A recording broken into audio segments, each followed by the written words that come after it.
बसोआ लोक नृत्य नाट्य एक लोक कथा के अनुसार मंडी जनपद में कुछ समय पहले तक लड़के वाले दहेज देते थे। कारण लड़कियों की तुलना में लड़कों का अधिक होना था।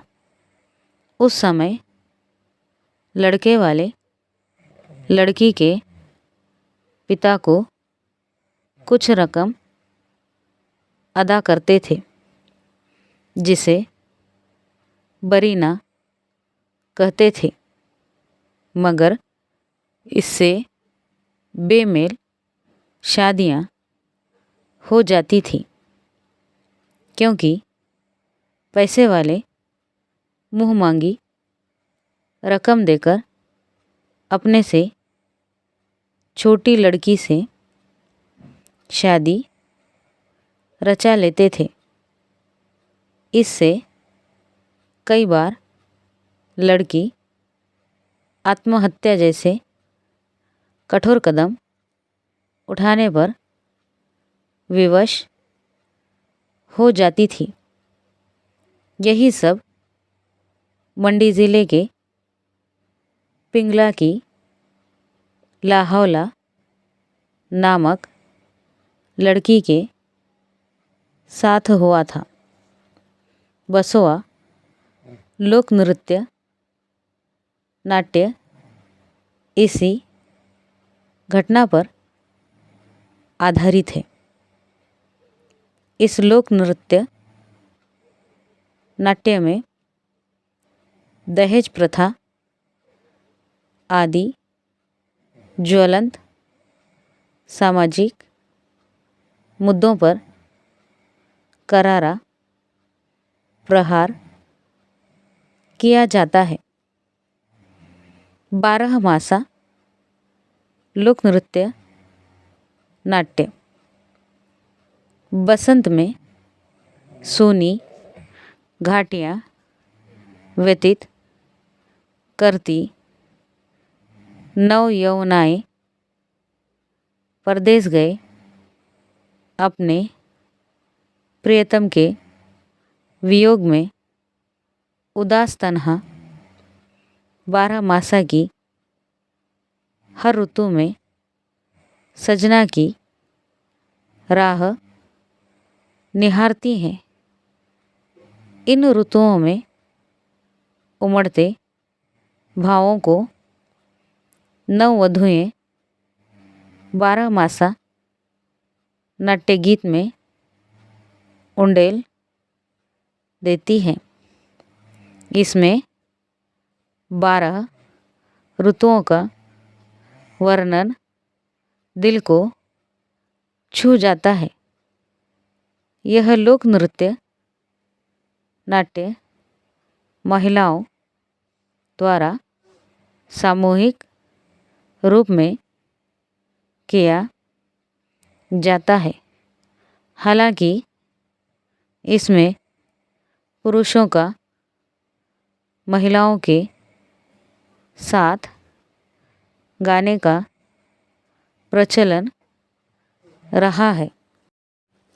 हिरन स्वांग लोक नृत्य नाट्य हिरन स्वांग लोक नृत्य नाट्य उत्सव हिमाचल प्रदेश के कुल्लू, किन्नौर और चंबा में भिन्न भिन्न रूपों में मनाया जाता है। किन्नौर में इस नृत्य को होरिंगफो कहते हैं, जिसका अर्थ हिरन या जानवर होता है। चंबा में हर नेत्र नाम से मनाया जाता है। जो बिल्कुल भिन्न है। कुल्लू और किन्नौर का हिरन स्वांग नृत्य कुछ हद तक मेल खाता है। स्थानीय बोली में हिरन स्वांग को हॉर्न स्वांग कहा जाता है। यह नृत्योत्सव सर्दियों में ही मनाया जाता है। कुल्लू घाटी में हिरन स्वांग नृत्य के दौरान दो व्यक्ति हिरन के पात्र बनते हैं। एक बूढ़ी, एक कान्हा व अन्य कलाकार विभिन्न राक्षसों के मुखौटे लगाकर नृत्य करते हुए गीत गाते हैं। जैसे बिश्नोई समुदाय का हिरन के प्रति अथाह प्रेम झलकता है, वैसे ही इस नाट्य नृत्य के द्वारा हिरन के प्रति असीम प्रेम का संदेश दिया जाता है। हिरन स्वांग की टोली जहाँ जहाँ पहुँचती है, उन्हें घर के लोग सूप व अनाज देते हैं। करियाला लोक नृत्य नाट्य।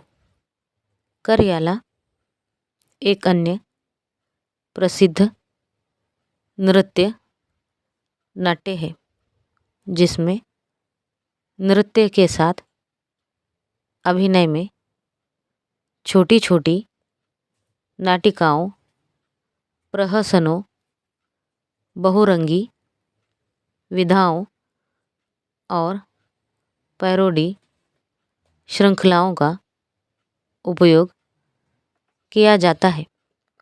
इसमें सामाजिक मुद्दों और नौकरशाही के मामलों को बहुत खुलकर और तीखे व्यंग्यों के रूप में प्रस्तुत किया जाता है। डंडारस लोक नृत्य नाट्य सार्वजनिक मेलों व स्थानों पर किए जाने वाले लोक नृत्य नाट्य को डंडारस की संज्ञा दी जाती है। मेले और उत्सवों का यह सामूहिक लोक नृत्य नाट्य है। संगीत वाद्यों में ढोलक, शहनाई, नगाड़ा, करताल तथा काहल होते हैं। संगीतकार अपने यंत्रों पर ताल आलापना आरंभ करते हैं। कभी वे काहल और करताल की ध्वनि से भी वातावरण को प्रतिध्वनित करते हैं। शहनाई, ढोलक व नगाड़े की ध्वनि पर नर्तक नाचना आरंभ करते हैं। लोक नर्तकों ने अपनी लोक वेशभूषा ऊनी श्वेत चोला, कमर में काली ऊनी या सूती पायजामा पहना होता है। सिर पर पगड़ी, साफा या ऊनी नोकदार टोपी जिस पर मोर या नील पक्षी की जटायु, कलगी या नील पक्षी के पंख लगे होते हैं पहनी जाती है। चोले के एक और रंगीन मफलर बंधा होता है। वेशभूषा में नर्तक पाँव से पाँव मिलाकर झूम झूम कर नाचते और अभिनय करते हैं। महिलाएं लोकगीत की कड़ियाँ लगातार आलापती रहती हैं। इस तरह यह नाट्य नृत्य चलता रहता है। छतराड़ी क्षेत्र के नर्तक दंडारस नर्तकों में चुस्ती लाने के लिए दंडारस के मध्य में अंतराल देते हैं। थोड़ी देर तक नर्तक एक दूसरे के दाएं से दायां और बाएं से बायां हाथ पकड़कर एक पंक्ति में माला के धागे की तरह पिरोए खड़े रहते हैं। इस प्रक्रिया को आलोमाली कहा जाता है। धमाल दंडारस की चरम सीमा है। इसमें वाद्य यंत्रों की गति तेज हो जाती है। इसके साथ नृत्य क्रिया भी तेज हो जाती है। वे विभिन्न भाव भंगिमाओं में अभिनयपूर्ण नृत्य करते हैं। संगीत का साथ नहीं दे सकने वाले नर्तक मंच को छोड़ते जाते हैं। थोड़े से कलाकार टिके रहते हैं तथा धीरे धीरे कला मंच से विदा होते हैं।